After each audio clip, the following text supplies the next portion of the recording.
예수님과의 만남은 거룩한 사랑의 로맨스입니다. 로맨스란 말이 참 연애하다, 낭만적이다 그런 뜻이지만 사실 하나님과 우리의 만남도 사실은 거룩한 사랑의 로맨스라고 말할 수 있습니다.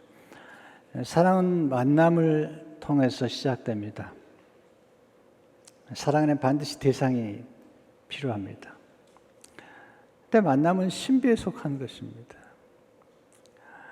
우연히 찾아온 만남 같지만 또 낯선 만남 같지만 지나고 보면 그게 하나님의 섭리 안에 있다는 사실을 깨닫게 됩니다. 사마리아 여인은 남편 5 있었고 지금 사는 남편 6번째 남편입니다. 부도덕하고 상처 많은 여자입니다. 사랑 때문에 상처받았고 만나고 헤어지는 과정을 통해서 엄청난 상처를 받은 여인입니다. 예수 만나면서 변화되죠. 조지 맥도날드는 하나님의 손길은 모든 상처를 치유하고 우리 마음에 새로운 소망을 심어준다. 하나님 만나게 되면 상처가 치유되고 그리고 새로운 소망을 갖게 됩니다. 이 사마리아 여인은 가난합니다. 비천합니다. 사람들이 손가락질하고 그리고 부도덕한 여자라고 사마리아 수가 동네 사람들까지도 손가락질하는 그런 여인입니다. 근데 예수 만나면서 완전히 변화가 됩니다. 예수님이 만남을 통해서 받는 복이 뭘까? 사실 사마리아 여인은 곧 우리입니다. 우리에도 상처가 있고 또 아픔이 있는 것입니다. 말할 수 없는 과거가 있고 또 아직 치유되지 않은 부서짐이 있는 것이죠. 하나님과의 만나는 게 왜 그렇게 중요한가? 만난다는 게 무슨 복을 받는 것일까? 첫째로 만남의 복은 선택받은 복입니다. 선택받은 복. 예수님께서 사마리아 여인을 만나죠. 또 사마리아 여인은 예수를 만나면서 엄청난 복을 받습니다. 그 당시 수많은 사람이 있었지만 사마리아에서 만난 이 사마리아 여인은 예수를 만나면서 엄청난 복을 받게 되는 것입니다. 근데 예수님께서 일부러 사마리아를 통과하십니다. 3절 4절을 보시면 유대를 떠나서 다시 갈릴리로 가실새 사마리아를 통과해야 하겠는지라. 굉장히 중요한 표현인데요. 한국말은 조금 그 뉘앙스가 약하긴 한데 유대인들은 사마리아 사람들하고 상종을 안 해요. 사마리아 사람들을 아주 싫어해요. 이방인들보다 더 싫어해요. 이방인들을 개로 본다면 사마리아 사람들은 개보다도 못하다고 생각했던 사람들이 바로 유대인들이 생각하는 사마리아 사람들인데, 그래서 유대에서 갈릴리로 가려면 사마리아를 통과해야 되는데 사마리아를 통과하지 않으려고 돌아가는 거예요. 예수님은 일부러 사마리아를 통과하여야 하겠는지라. 그 이유는 뭐냐면 사마리아인을 만나려고 한 거죠. 주전 720년에 사마리아가 아수르에 의해서 망하게 되는데 그 아수르가 사마리아 사람들을 포로로 끌려가서 5 지역에다가 옮겨놓고 또 5 지역에 있는 사람들을 사마리아로 옮겨와서 혼합을 시켜버립니다. 혼합. 그러니까 유대인들은 정통성 강조하는데 그들이 섞여버렸고 또 이방 사람들이 와서 이방 신들을 섬기면서 또 여호와를 섬기는 종교 혼합주의에 빠졌기 때문에 유대인들은 정통을 강조하는 유대인들에게 사마리아 사람들은 상종할 수 없는 사람들이다. 그렇게 생각한 거죠. 예수님께서 사마리아인을 만나가지고 물을 달라고 하니까 요한복음 4장 9절에서 이렇게 말하죠. 사마리아 여자가 이르되 당신은 유대인으로서 어찌하여 사마리아 여자인 나에게 물을 달라나이까? 이는 유대인이 사마리아인과 상종하지 아니함이로라. 여러분, 상종하지 않는다는 말에 내가 당신하고 상종하지 않겠다 이 말이 진짜 좀 깊이 생각해 보면 엄청난 얘기예요. 이 표현에는 경멸, 불신, 혐오 같은 감정이 담겨 있는 겁니다. 유대인들에게 사마리아 사람들은 경멸과 불신과 혐오의 대상입니다. 유대인들의 이방인을 개로 취급했다면 사마리아 사람들은 아주 경멸해. 여러분, 경멸한다는 게 무가치한 존재로 보는 거예요. 상종을 안 하는데 예수님께서 지금 사마리아 여인을 일부러 찾아가신 거죠. 왜 그럴까요? 예수님께서 사마리아 여인을 사랑하기로 선택하셨기 때문입니다. 만남은 우연 같지만 만남 속에는 선택이라는 게 있습니다. 그러니까 하나님께 선택을 받는 것과 또 우리도 선택하는 과정에서 선택이 중요한 것입니다. 사마리아 여인이 사실은 그 당시 부도덕하다는 꼬리표가 붙어 있는데 이 사마리아 여인이 예수를 만나면서 예수님의 신부가 됩니다. 요즘 이제 예수님의 신부는 교회이기도 하니까요. 곧 우리도 이 안에 속해 있는 것입니다. 근데 우리가 살아가면서 가장 축복받은 것 중에 하나가 누군가에게 선택을 받는 것인데 또 하나님께 선택받은 것만큼 복이 없다는 거죠. 이걸 깨달은 게 은혜고 깨달은 게 축복이죠. 에베소 1장 3절에서 5절을 보시면 찬송하리로다. 하나님 곧 우리 주 예수 그리스도의 아버지께서 그리스도 안에 하늘에 속한 모든 신령한 복을 우리에게 주시되 창세전에 그리스도 안에서 우리를 택하사 선택한 거죠. 창세전에 우리를 택했어요. 이미. 우리가 지금 예수를 믿는 것 같지만 창세전에 택하셨고 그리고 하늘에 속한 모든 신령한 복을 우리에게 주시되 그 앞에서 거룩하고 그 다음에 흠이 없게 하시려고.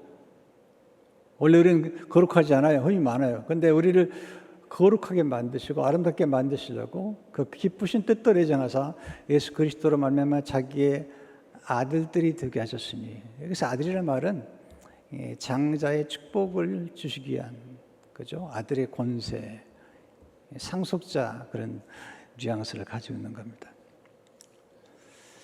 여러분, 선택받은 복이 얼마나 큰데요. 가끔 예수 믿으면서 조금 생활이 어렵고 힘들면 내가 박복하다 생각하는데 예수 믿는 사람들 가운데 박복한 사람은 한 사람도 없습니다.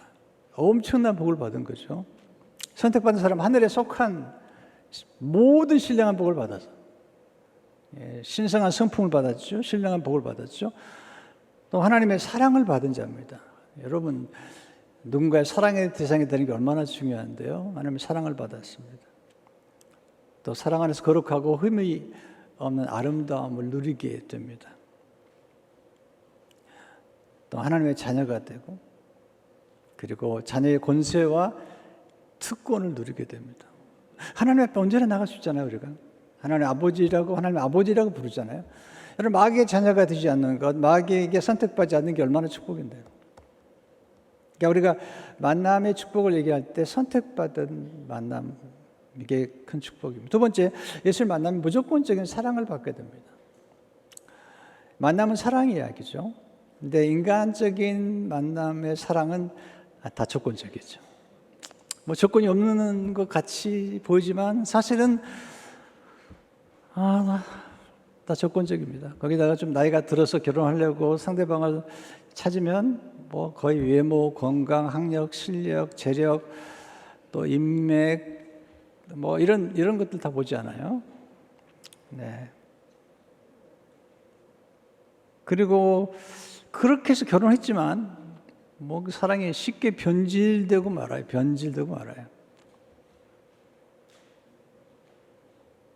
어떤 분들은 그 결혼식 끝나고 신혼여행 다녀와서 이혼하더라고요. 이유가 뭐냐면 제주도에 갔는데 서로 음식이 기호가 달라가지고 서로 싸우다가 그냥 끝내버렸어요. 이거 보세요. 사랑한다는 말 조심해서 사셔야 됩니다. 네.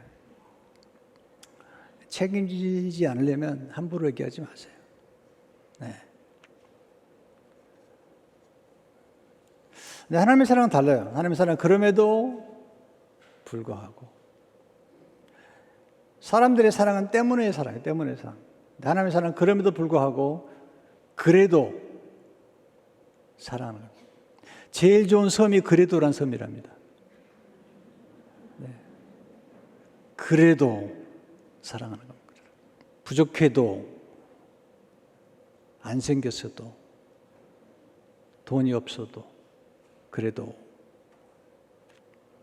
무조건 사랑 속에는 무조건 용납이 담겨요. 용납. 우리는 다 용납밖에 원하잖아요. 용납에 있는 모습 그대로 받아들이는 거죠. 탕자가 아버지 앞에 돌아왔을 때 탕자에게 아버지가 너 냄새 난다. 옷 좀 갈아입고 와라. 그렇게 말씀하지 않았습니다. 너 샤워 좀 하고 와야 되겠다. 그렇게 얘기하지 않았습니다. 있는 모습 그대로 끌어안는 겁니다. 모든 것을 끌어안는 겁니다. 하나님 우리를 사랑할 때 그런 거죠. 우리의 모든 죄성과 모든 상처와 아픔들을 다 끌어안고 그걸 가져가시는 거죠. 그리고 우리에게 좋은 걸 주시는 거잖아요. 그래서 하나님의 사랑은 인간이 이해할 수 없는 사랑이에요. 그래서 하나님의 사랑을 깨닫는 것이 은혜입니다. 하나님의 사랑을 믿고 그 사랑을 받아들이고 누리는 것도 은혜입니다. 하나님의 사랑 속에는 용서가 있죠. 네, 용서가 있는데 그걸 누리는 거죠. 사랑은 모든 장벽을 무너뜨립니다. 과거를 초월합니다. 따라서 해보세요. 과거를 묻지 마세요. 하나님의 사랑은 인종과 성별과 신분을 초월합니다. 하나님의 사랑은 국경을 초월합니다. 놀라운 겁니다. 놀라운. 예수님 당시 유대인과는 상종을 하지 않은 거죠. 또 거기에다가 이 랍비들은 이 여인들을 함부로 혼자 만나지 않습니다. 그 당시에 여인들은 별로 인기가 없었으면 인기 없는 게 아니라 유대인들은 딱 기도할 때 하나님 제가 여자로 태어나지 않은 것을 감사합니다. 이게 이제 남자들이 드리는 기도예요. 내가 이방인으로 태어나지 않은 걸 감사합니다. 이렇게 얘기하는데 그 당시에 여인의 인권은 정말 말이 아니었죠. 근데 예수님이 여인과 지금 그것도 사마리아 여인과 그 남편을 5이나 있고 6번째 살고 있는 그 여인과 만나는 거죠. 제자들이 봤을 때 너무 이상하게 생각했죠. 음식 사러 갔다가 27절에 보면 이때 제자들이 돌아와서 예수께서 여자와 말씀하셔서 이상히 여겼으나 이상히 여겼다. 거기다 지금 예수님과 사마리아 여인이 만나는 시간이 그 당시 시간으로 6시인데 지금으로 말하면 12시예요. 12시. 낮 12시. 5절 6절을 보시면 사마리아에 있는 수가라는 동네에 이르니 사마리아에 있는 수가라는 동네예요. 사마리아에 좀 넓은데 수가라는 동네. 야곱이 그들 아들 요셉에게 준 땅이 가깝고 거기도 또 야곱의 우물이 있더라. 이 우물 유명한 우물이에요. 야곱의 우물이. 예수 길 가시다가 피곤하여 우물 곁에 그들 앉으시니 때가 6시쯤 되었더라. 그 당시에 시간 6시니까 지금으로 말하면 정오 12시죠. 12시.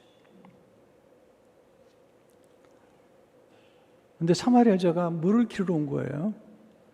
7절에 사마리아 여자 한 사람이 여러 여인이 온 게 아닙니다. 물을 기르러. 보통 여인들이 물을 기르러 가면 이게 한꺼번에 가잖아요. 저 여자분들이 화장실 갈 때 왜 다 여러 명이 같이 가는 걸 그 잘 모르겠어요. 왜 여러 명이 가죠? 네. 그처럼 그 당시 여인들은 보통 아침 일찍 해가 뜨기 전에 또는 해가 지고 약간 황혼의 때 덥지 않을 때 물을 기르러 오는데 이 여인은 그 수가 동네 여인들에게 왕따예요. 왕따. 손가락처럼 남편 5이나 있다가 지금 사는 남편도 자기 남편이 아니다. 소외된 여인. 그래서 지금 나 12시에 물을 기르러 왔죠. 또 물을 기르러 오면서 어쩌면 혹시 어떤 남자를 만나가지고 또 좀 작업을 해볼까 그렇게 올 수도 있는 가능성 있는 여자입니다.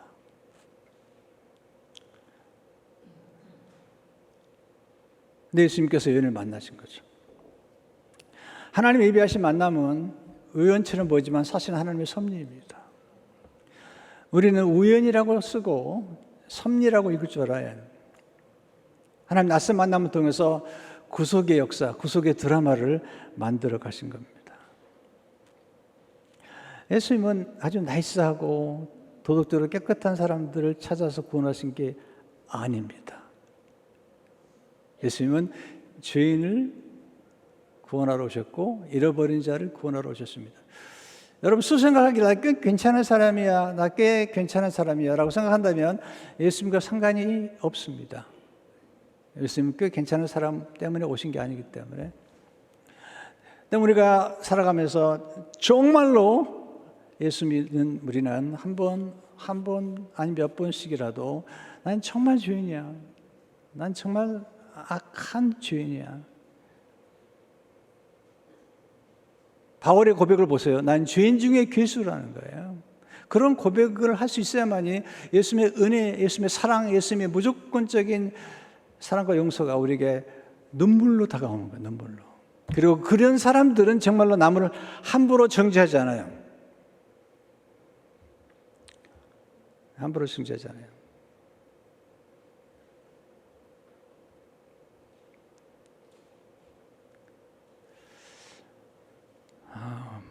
예수님께서 유대인들만 구원하러 오신 게 아니잖아요. 물론 구원은 유대인에게서 났죠. 예수님을 통해서 왔으니까. 그러나 예수님은 유대인만 구원하러 오신 게 아니라 사마리아 사람도 그리고 온 백성들을 구원하기 오신 거죠. 사도행전 8절을 보시면 오직 성령이 너에게 임하시면 너희가 권능을 받고 예루살렘과 온 유대와 사마리아 땅까지 이르러 내 증인이 되리라 하시니라. 이 보면 예루살렘과 온 유대와 사마리아 그리고 땅끝이 나오죠. 예수님께서 유대인들의 죄만 위해서 오신 게 아니에요. 우리의 죄, 사마리아 사람들의 죄, 우리의 죄까지도. 요한복음 1장 19절을 보게 되면 일단 요한이 예수께서 자기 나오시는 보고 이르되 보라 세상 죄를 지고 가는 하나님의 어린 양이로다. 예수님은 사람들의 가장 무시당한 여인, 경멸과 모멸과 혐오의 대상인 여인을 찾아오셔서 무조건 사랑하신 거죠. 신부로 삼으신 거예요. 이게 하나님의 스캔들입니다. 그래서 십자가를 얘기할 때 십자가는 바울이 꼭 거리끼는 것이요 라고 하는데 거리낀다는 헬라어 말이 스캔달러스. 거기서 스캔들이 나오는 거죠. 하나님이 스캔들을 일으킨 거죠. 호세아가 고멜이라는 창녀를 데려다가 살아요. 하나님 그렇게 하신 거죠. 스캔들이에요, 스캔들. 이게 하나님의 사랑의 역설이며 신비입니다. 그럴지 모르죠. 나는 아니야. 우리는 완벽하지 않습니다. 어쩌면 남편을 5 데리고 살지 않지만 마음으로는 이미 5번, 10번도 결혼했을 사람들이 많아요. 이상한 눈으로 보지 마세요. 그럴 수 있는 가능성이 높아요. 우리 인간의 악함과 죄성이라는 건 상상을 초월하는 겁니다. 세 번째, 복된 만남은 우리 인생을 새롭게 창조합니다. 예수님께서 이 여인을 만나가지고 이 여인의 마음을 얻어요. 여러분, 사람의 마음을 얻는 게 얼마나 어렵습니까? 사람이 한번 얻어야지 그 영혼을 구원할 거 아닙니까? 사람이 한번 얻어야지 그 영혼을 제대로 삼고 변화시킬 거 아닙니까? 사마리아 여인의 마음을 얻으려고 예수님이 찾아오신 거죠. 어떻게 사람을 얻을 수 있을까요? 어떻게 전도할 수 있을까요? 어떻게 사람들과의 관계를 맺을 수 있을까요?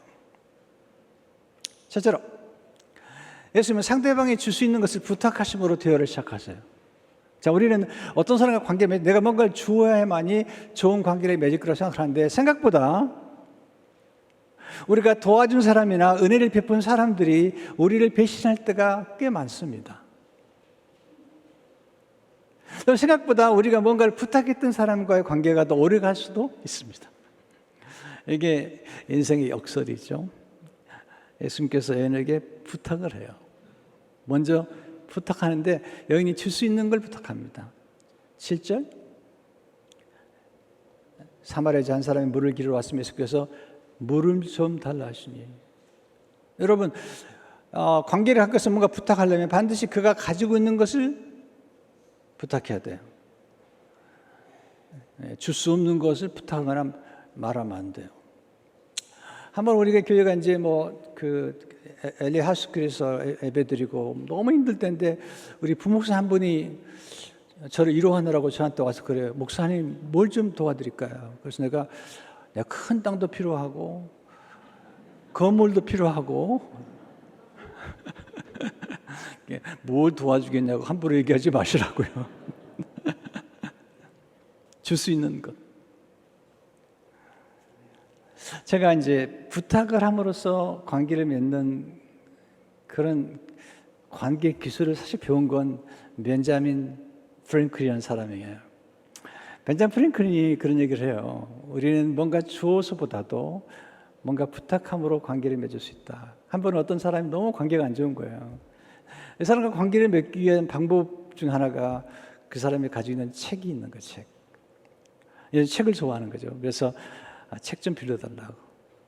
너무 좋아해서 책을 빌려주고 그러면서 이제 좋은 관계를 형성하게 됐다고 얘기하면서 때로는 우리가 많은 은혜를 베푸는 사람보다도 우리가 많은 걸 준 사람보다 우리가 뭔가를 부탁했을 때 우리가 도움을 받은 사람과의 관계가 더 오래 갈 수도 있다.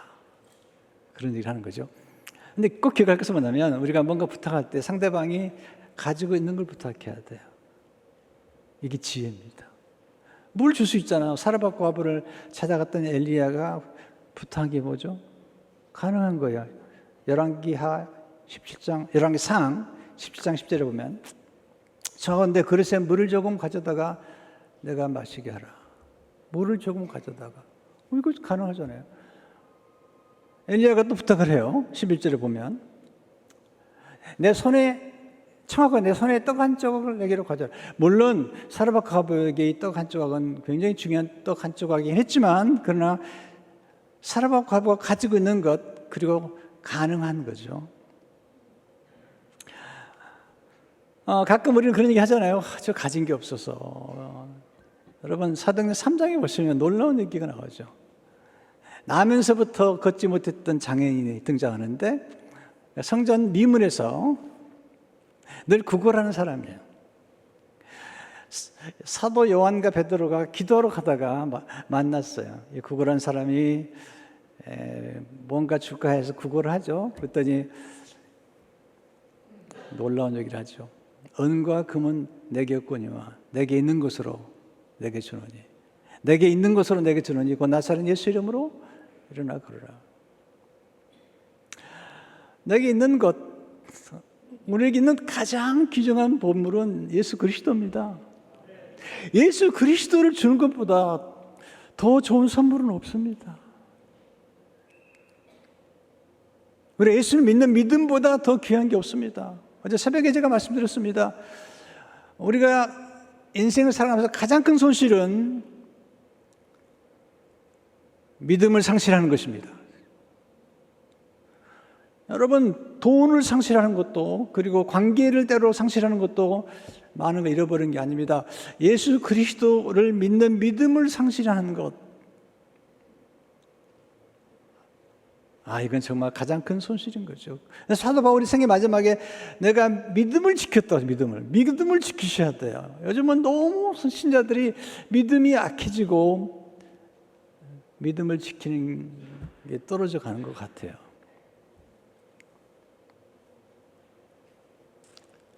두 번째, 예수님은 자신이 줄 수 있는 것을 알려주심으로 대화를 이어갔습니다. 물 좀 달라 했더니 반응이 별로 좋지 않아요. 당신 유대인인데 사마리아인 나에게 물 좀 달라 합니까? 예수님께서 놀라운 말씀하세요. 10절에서 예수께서 대답하시되 내가 만일 하나님의 선물과 또 내게 물 좀 달라 하는 이가 누구인 줄 알았더라면 내가 그에게 구했을 것이 그가 생수를 내게 주었으리라. 만약에 내가 누구인지 알았다면 그에게 하나님의 선물을 알았다면 내가 구했을 것이요 그가 생수를 내게 주었으리라. 여자의 반응이 또 이번에도 좋지 않아요. 11절에 보면 여자가 이르되 주여 물 기를 그릇도 없고 이 물은 깊은데 어디서 당신이 그 생수를 얻겠었나이고. 두 번째 물어봐요. 또 당신이 누굽니까? 12절에 보면 우리 장 야곱이 이 우물을 우리에게 주셨고 또 여기서 자기와 자기 아들들과 짐승이 다 마셨는데 당신이 야곱보다 더 크니까? 중요한 질문이죠. 당신은 누구인데 생수를 줄 수 있다고 말하는 겁니까?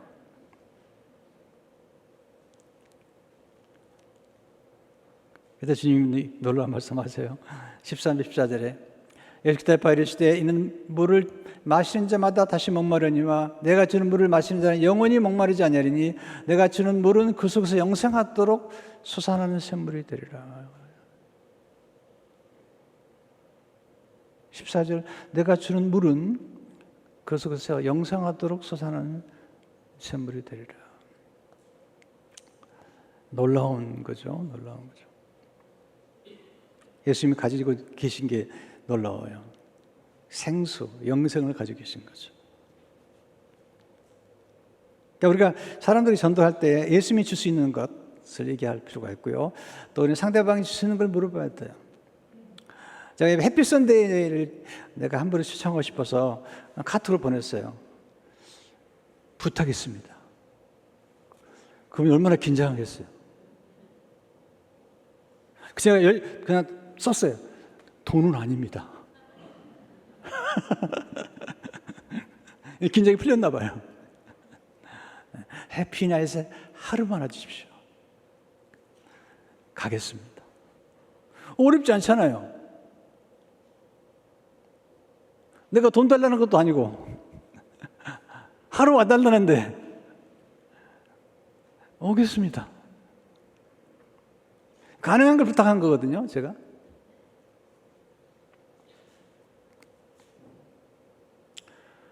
너무 어려운 거 생각하지만 어제도 장례식 있었어요. 우리 스테이시 권사님 아버님 소천 받으셔서 참 은혜로운 장례를 마치고 나왔는데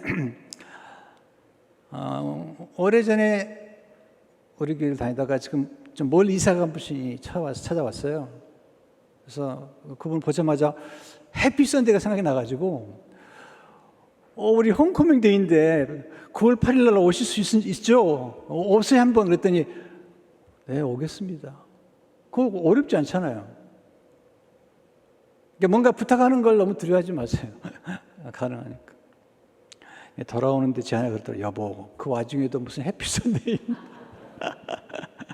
네, 그렇습니다. 내 머릿속에는 지금 해피 선데이가 가득 차 있다고. 사람들을 구원하고 주님의 교회를 가득 채우는 해피 선데이가 가득 차 있다고. 왜냐하면 너무 좋은 걸 가지고 있는 거예요, 교회가. 생명수, 영생을 나눠줄 수 있는 것이 교회잖아요. 복음을 주는 거죠. 세 번째, 예수님은 사람 속에 감춰진 무한한 잠재력을 끌어내시는 거죠. 예수님께서 이번엔 좀 더 깊이 들어가죠. 남편을 데리고 와라. 남편을 불러오라 그랬더니 여인이 남편이 없대요. 있는데 예수님께서 17절까지 말씀하세요. 여자가 대답하리되 나는 남편이 없나이다. 예수께서 이르시되 내가 남편이 없다는 말이 옳도다. 너게 남편 5이 있었고 지금 있는 자도 내 남편이 아니 내 말이 참되도다. 충격적이죠. 여러분, 좋은 만남을 통해서 우리는 우리 자신을 발견하게 됩니다. 또한 자신의 상처와 대면하게 됩니다. 여인은 지금 상처투성이에요. 또한 자신의 과거와 대면하게 되죠. 한 번은 치료해야 되잖아요. 특별히 영적인 눈이 열립니다. 그래서 놀라운 고백을 해요. 눈이 열렸어요. 19절에 주여 내가 보니 선지자로소이다. 오, 당신은 선지자입니다. 이 여인 속에 있는 깊은 종교심이 나온 거죠. 여러분, 이렇게 생각할지 모르죠. 이 여인 장녀하고 같구나. 그런데 무슨 선지자에 대한 관심이 있을까? 아닙니다. 여러분 그렇게 생각하지 마십시오. 인간 내면 속에 누구나 다 영적인 갈망과 그리고 영혼에 대한 동경이 있는 거죠. 예배에 대한 갈망, 진정한 주인을 만나서 예배하고 싶고 경배하고 싶은 갈망이 있는 거예요. 이제 예배에 관해서 얘기를 해요. 여인이 갑자기 예수님을 선지자로 얘기하고 이제는 예배에 관해서 얘기해요. 20절에서 25절을 보게 되면 우리 조상들은 이 산에서 예배하였는데 당신들의 말은 예배할 곳이 예루살렘에 있다 하더이다. 예수께서 이르시되 여자의 내 말을 믿으라. 그 당시 사마리아 사람들이 그리심산에서 예배를 했거든요. 그런데 유대인들은 예루살렘에서 예배한다고 그런 거죠. 이 산에서도 말고 예루살렘에서 말고 내가 아버지께 예배할 때가 이르리라. 너는 알지 못한 것을 예배하고 우리는 아는 것을 예배하노니 이는 구원이 유대인에게서 납니다. 아버지께 참되게 예배하는 자들은 영과 진리로 예배할 때가 오나니 곧 이때라. 이제 장소를 떠나서 영과 진리로 예배할 때가 오나니 아버지께서는 자기에게 이렇게 예배하는 자들 찾으시나 하나님이 영이시니 예배하는 자가 영과 진리로 예배할지니라. 여자가 이르되 메시아 곧 그리스도라는 이가 오실 줄을 내가 아니 그가 오시면 모든 것을 우리에게 알려주시리이다. 이제 메시아 그리스도를 얘기하는 거예요. 그리고 예배에 대해서 얘기하고 있습니다. 메시아가 오시면 모든 걸 알려줄 겁니다. 예수님께서 말씀하시죠. 26절에 내게 말하는 내가 그라. 내가 메시아다. 내가 그라. 이건 놀라운 표현인 거예요. 이 말은 I am he. 이 말은 뭐냐면 나는 스스로 있는 자 아니라 구약에서 모세가 만났던 하나님의 이름을 나는 스스로 있는 자 아니라 I am who I am. I am that I am. 그게 헬라어로는 에고 에이미라는 뜻이죠. 나는 스스로 있는 자, 나는 이다 그 뜻이에요. 이 놀라운 표현이 나는 이다. 예수님께서 이게 나는 생명의 떡이다. 나는 생수다. 나는 빛이다. 나는 영생이다. 예수님이 바로 여기에 다 말씀하신 거죠. 제가 성경 읽다가 충격받던 말씀 하나가 요한복음 8장 58절인데요. 아브라함은 예수님보다 2000년 전 사람이에요. 그런데 이렇게 예수님 말씀하세요. 예수께서 시대 진실로 주시는 얘기로니 아브라함이 나기 전부터 내가 있느니라. 내가 있었느니라가 아니라 예수님 영원한 현재 내가 있느니라. 에고에미 이게 헬라어인데요. 내가 있느니라. I am. 너무 놀라잖아요. 그때 사람들이 신성모독이다. 돌로 쳐 죽이자. 왜냐하면 이렇게 얘기할 수 있는 사람은 하나님밖에 없기 때문에. 루이스가 이렇게 얘기합니다. C.S. 루이스가 만약에 예수님 말씀하신 말이 사실이 아니라면 그는 거짓말장이든지 아니면 미치광일 것이다. 그러나 만약에 사실이라면 그는 하나님이시다.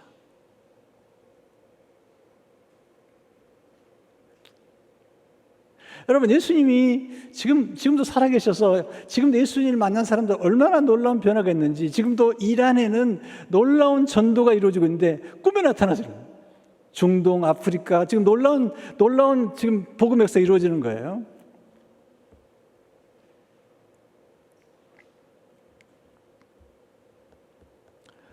근데 중요한 건 이 사마리아 여인을 예수님이 만났을 때 사마리아 안에 있는 이 놀라운 잠재력, 영적인 갈망, 하나님을 사랑하고 싶은 영적인 갈망. 인간이 가진 가장 갈망 중에 하나는 사실은 인간의 영적인 존재이기 때문에 하나님을 향한 갈망이 있는 거죠. 그 갈망을 알고 그 갈망을 이렇게 건드려주는 거죠. 그러니까 우리가 전도할 때 자꾸 협박하지 말라고. 어떤 분은 당신 오늘 밤에 당장 죽으면 지옥 갈지 몰라. 지금 그렇지 않습니다. 여러분 그렇게 되는 게 아닙니다. 저도 그런 실수를 했지만 그렇게 하지 마세요. 이미 당신 안에 하나님이 역사하고 계셨습니다. 고넬료가 예수님을 알기 전에 이미 고넬료의 생애 가운데 하나님 역사하셨어요. 이 사마리아 여인의 삶 속에 하나님이 이미 역사하고 계셨던 거죠. 마지막으로 예수님을 만남을 통해 우리가 원하는 것보다 필요한 걸 주세요. 예수님 우리가 원하는 것보다 필요한 이 여인은 지금 물을 달라는 사실 이 물덩이에 물을 가지러 왔어요. 그런데 어쩌면서 이 물덩이에 물이 아니라 또 다른 남자를 찾아온 거죠. 그런데 예수님이 그에게 필요했던 것은 그게 아니라 메시아, 영생, 생수가 필요했던 것이죠. 하나님의 선물이 필요했던 거죠. 여러분, 물이 다 물이 아니더라고요. 더러운 물, 오염된 물, 그리고 기생충이 많이 있는 물. 지금 수많은 어린이들이 이 나쁜 물을 먹고 죽어가요. 물이 얼마나 중요하죠, 물은. 생수가 있잖아요. 생수는 살아있는 물이에요. 또한 살리는 물이에요. 네. 에스겔서 보게 되면 생수가 흐르는 곳마다 죽은 바다가 살아나고 번성하죠. 살리고 소생시키는 물이에요. 소생시켜. 생수라는 한문을 주기있게 찾아보세요. 날생자에다가 물숫자인데요. 날생이라는 한문은 나다, 태어나다, 낳다, 자식을 낳다, 살다, 살아있다라는 뜻을 함축되어 있어요. 한문도 공부하면 재밌어요. 그러니까 생수는 치유하는 물이에요. 새롭게 태어나게 하는 물이죠. 살리는 물, 우리가 거듭나게 만드는 거죠. 성경은 이 생수가 하나님의 선물이다 그랬어요. 성경에서 말하는 생수는 세 가지인데 성령의 생수, 말씀의 생수, 보혈의 생수. 이 생수가 우리를 치유해요. 지금 말씀의 생수가 전해지고 있는 거죠. 예수님이 주신 생수를 받으면 영원히 목마르지 않는 영원히 제가 이게 좀 궁금해요. 영원히 목마르지 아니한다고 말씀하셨는데 우리 안에서 영생하서 솟아나고 또 목마른 데는 와서 마시라고 그러는데 이게 무슨 뜻일까? 보세요. 예수님을 믿고 처음에 영생을 얻게 되면 영원히 목마르지 않은 영생을 우리가 선물로 받는 거예요. 그렇지만 그 다음에도 이 영생이 우리 안에 들어와서 이 영생이 살아 움직이려면 계속 우리 안에서 액티브하게 되려면 생수를 계속 마셔야 되는 거죠. 성령의 생수를 그리고 말씀의 생수를 보혈의 생수를 계속 마셔야 되는 거죠. 마치 어린애가 태어나는 것은 굉장히 놀라운 일이에요. 태어나는 것은 생명이 태어나는 거죠. 그러나 그냥 두면 안 되잖아요. 거기에 엄마의 젖이 나중에 음식과 이 공기와 모든 게 공급돼야 되는 것처럼 우리도 예수님 안에서 새로운 물을 먹게 된 거죠. 생명수를 받게 됐는데 그래서 요한복음 4장에서 영생하도록 솟아나는 생수를 받을 뿐만 아니라 7장에 가면 누구든지 목마르든 내게로 와서 마시라. 그게 뭐냐면 성령이시죠. 그러니까 우리는 성령 충만을 경험하고 성령으로 거듭나지만 계속해서 성령의 생수를 마셔야 되죠.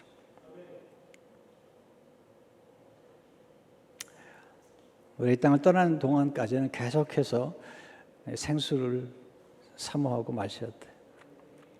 한 사람을 구원하는 것은 한 마을을 구원하는 거예요.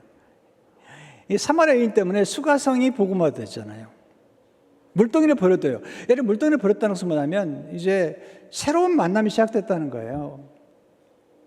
보통 그런 말 쓰잖아요. 물은 사람들과의 관계를 의미해요. 노는 물이 다르다. 이해가 되세요?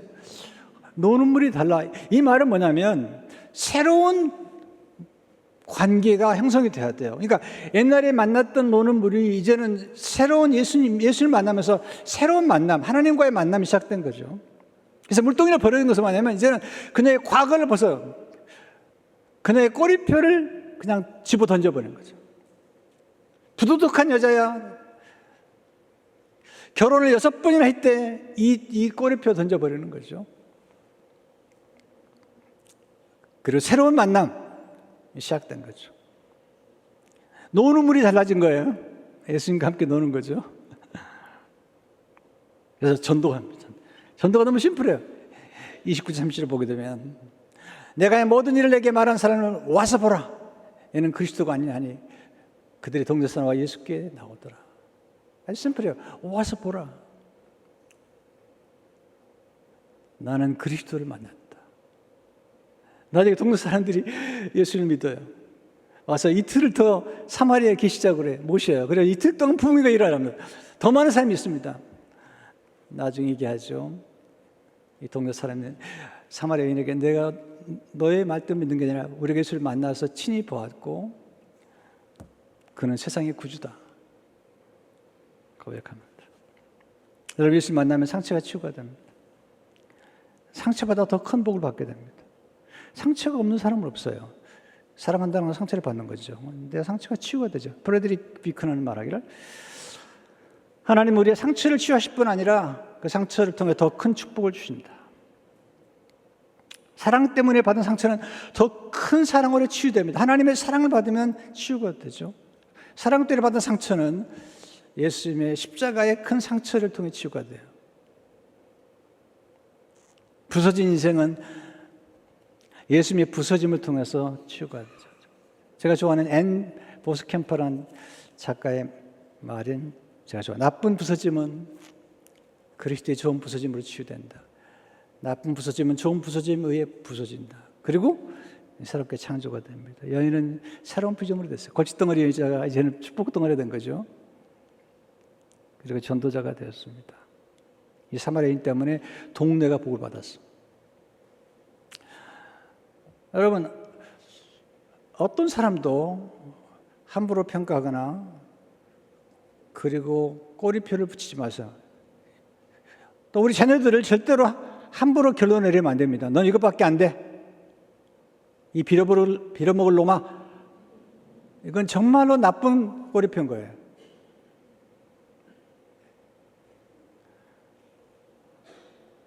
여러분, 누구도 단정하지 마세요. 제가 어제 읽었던 책에서 제가 읽었던 글인데요. 너무 충격적이었습니다. 꼬리표는 상표에 붙이는 것이다. 물건에 붙이는 것이다. 사람에게 붙이는 것이 아니다. 근데 우리는 얼마나 많은 사람에게 꼬리표를 붙였어. 얼마나 많은 사람들에게 단정해 버렸습니다. 그걸 정죄하고. 하나님 우리의 모든 꼬리표를 십자가에서 다 도말하셨어요. 이게 복음인 거예요. 복음인 거죠. 그래서 우리는 그렇게 살아야 돼요. 저는 요즘 한국 교회가 너무나 많은 사람들을 정죄하고 심판하고 아주 정의 중독에 빠져서 참 무서운 나라가 돼버렸어요. 성도 여러분, 예수님을 보셔야 돼요. 원래 구약의 제사장들은 이렇게 이혼한 여자하고 결혼할 수 없어요. 예수님은 제사장 중에 제사장이신데 바로 이 사마리아 여자, 남편 5이나 가지고 6번째 사는 사람하고 예수님이 그 여인을 신부로 삼은 겁니다. 이게 하나님의 사랑의 스토리입니다. 그리고 여러분과 저를 예수님의 신부로 삼으신 것입니다. 이제 우리가 전할 것은 이 사랑을 전하는 것입니다. 기도하겠습니다.